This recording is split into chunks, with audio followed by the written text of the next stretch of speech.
Hello everyone, Shri IAS academy में आपका स्वागत है। जैसा कि आप जानते हैं कि श्री आईएएस एकेडमी ने आंसर राइटिंग सीरीज की शुरुआत की थी, जिसके अंतर्गत ऑलरेडी हमारे 289 पार्ट आ चुके हैं।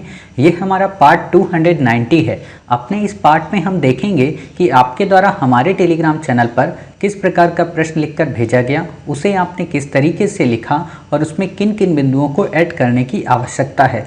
तो चलिए शुरू करते हैं। जैसा कि आप देख रहे हैं, ये प्रश्न आपके द्वारा हमारे टेलीग्राम चैनल पर भेजा गया। तो सबसे पहले हम आपके इस प्रश्न को पढ़ेंगे, आपके उत्तर को पढ़ेंगे और देखेंगे कि वास्तव में आपने इसे कैसे लिखा है और इसमें किन किन बिंदुओं को ऐड करने की आवश्यकता है। आप में से जो बच्चे पीडीएफ बनाकर सही से नहीं भेज पाते हैं, जिनका चित्र ब्लर रहता है, तो इस चीज़ से आप प्रेरणा ले सकते हैं कि कितनी क्लियरिटी आई है फ्लैश ऑन करने से। ठीक है, तो आप लोग भी ऐसे ही पिक्चर्स क्लिक करके भेजा करिए ताकि पढ़ने में भी अच्छा लगे और देखने में भी अच्छा लगे। ठीक है, तो प्रश्न है इनका, भूजल को भारत में पीने योग्य पानी का सबसे प्रमुख स्रोत माना जाता है।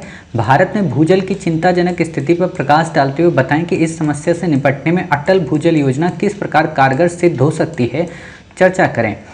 उत्तर आपने लिखा है, नीति आयोग की रिपोर्ट के अनुसार भारत में विश्व की 17% जनसंख्या है, जबकि इसके पास शुद्ध जल संसाधन का मात्र 4% ही है। भूजल से संबंधित चिंताएं निम्नवत हैं, ये भी आप लिख दिया करें। भूजल से संबंधित चिंताएं निम्नवत हैं। नंबर 1, चीन और अमेरिका की तुलना में एक इकाई फसल पर 2 से 4 गुना अधिक जल का उपयोग भारत में होता है।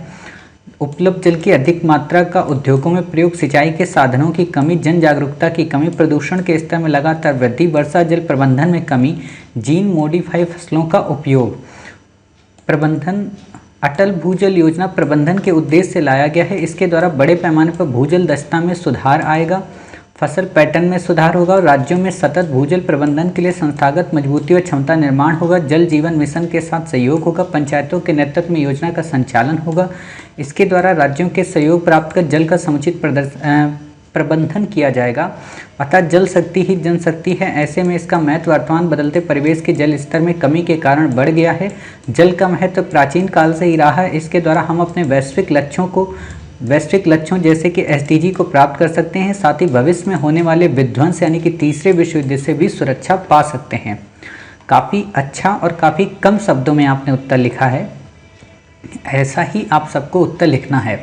ठीक है, तो आप में से जिन बच्चों को उत्तर नहीं समझ में आता कि कहाँ पे पॉइंट यूज करें, कहाँ पे पॉइंट ना यूज करें, तो वो इनसे सीख सकते हैं। और यहाँ पे ये भी देखिए कि इन्होंने पॉइंट को न्यूमेरिक नंबर में डाला है, तो कितना अच्छा लग रहा है कि अच्छा 7 पॉइंट है, 7 बातें हमें बतानी है। ठीक है, अब प्रश्न उठता है, क्या सच में इनके उत्तर में कोई कमी नहीं है? तो कमियाँ हैं, आपको बस वो चीज़ें और ऐड कर लेनी है, तो आपका उत्तर पहले की अपेक्षा काफ़ी बेहतर हो जाएगा।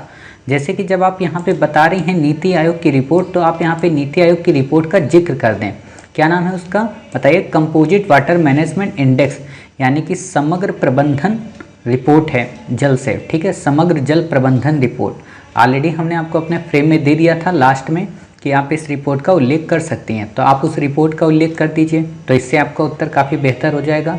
साथ ही आप यहाँ पे ये भी कर सकती हैं कि जब आपने यहाँ पे ये पॉइंट बता दिए हैं, ठीक, तो आप अटल भूजल योजना को पॉइंट फॉर्म में ना बताकर इसी पैरा में बता दें। जैसे कि अगर मुझे बताना होता तो ऐसे बताता कि अटल भूजल योजना भूजल प्रबंधन के उद्देश्य से लाई गई सरकार की प्रभावी योजना है। इसके द्वारा न केवल बड़े पैमाने पर भूजल दक्षता को सुधारा जाएगा, बल्कि फसल पैटर्न में भी सुधार को प्रमोट किया जाएगा ताकि फसलों का विविधीकरण हो सके। साथ ही भूजल प्रबंधन के लिए संस्थागत मजबूती व क्षमता निर्माण हो सके। इसने न केवल जल जीवन मिशन के साथ संयोग करके पंचायतों के नेतृत्व को प्रमुखता प्रदान की है, बल्कि इसने राज्यों के सहयोग प्राप्त करके भी जल प्रबंधन को समुचित ढंग से क्रियान्वित करने का प्रयास किया है। अतः न केवल सरकार, अब आप यहाँ पे ऐसे बता दीजिए। ठीक है, तो ऐसा आपको करना पड़ेगा। तो इससे क्या होगा कि एग्जामिनर बोर नहीं होगा। एग्जामिनर को जब एक प्रश्न में 12 पॉइंट पढ़ने पड़ जाते हैं ना, तो बोर हो जाता है।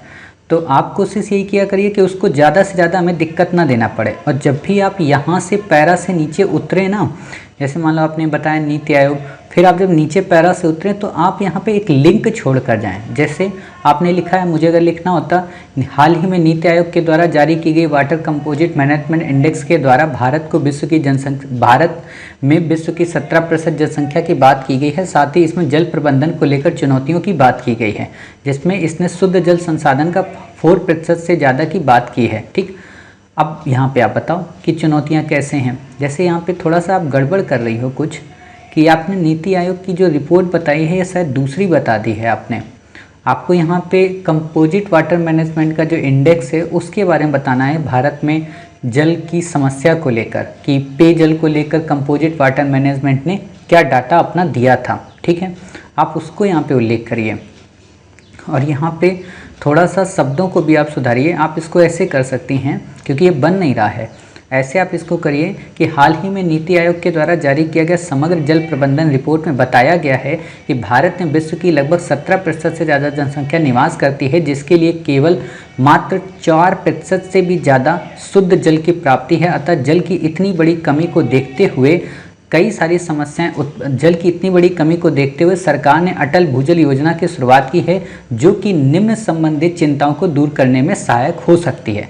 आप चाहें तो अटल भूजल योजना को पूरी तरह से ये वाले पॉइंट को हटाकर इसी में मिक्स कर सकती हैं। मतलब कई तरीके हो सकते हैं, आप लिखना चाहें तो अपने उत्तर को, तो आप ये कर सकती हैं कि ये हम ऐसे पॉइंट यहाँ पे बता दें, या फिर आप यहाँ पे एक काम और कीजिए कि यहाँ पे थोड़ा सा और डाटा मेंशन कीजिए कि वास्तव में जो पूरे विश्व में इस समय जल संसाधन है उसको लेकर कितनी बड़ी समस्या उत्पन्न हो गई है। जलवायु परिवर्तन के पॉइंट को आप यहाँ पे, क्योंकि अभी आपका जो ये भूमिका वाला पॉइंट है ना, ये काफ़ी कम है, यानी कि भूजल को भारत में पीने और पानी का सबसे प्रमुख स्रोत माना जाता है। इसको थोड़ा सा अच्छे से 2 लाइन में और एक्सप्लेन कीजिए, 2 से 3 लाइन में, तब ये आपका और बेहतरीन हो जाएगा। ठीक है, और फिर आप बताइए कि भूजल से संबंधित चिंताएं कौन कौन से। भूजल कभी भी एक साथ नहीं आता है, भू अलग होता है, जल अलग होता है। ठीक है, तो आप ये चीज़ें करिए कि भारत में भूजल से संबंधित निम्न चिंताएं हैं। यहाँ पे ये वर्ड मिस हो रहा है कि आपको यहाँ पे आपने डायरेक्ट लिख दिया ना भूजल से संबंधित चिंताएं, आपको यहाँ पे ये भी लिखना है कि भारत में भूजल से संबंधित चिंताएं निम्नवत हैं।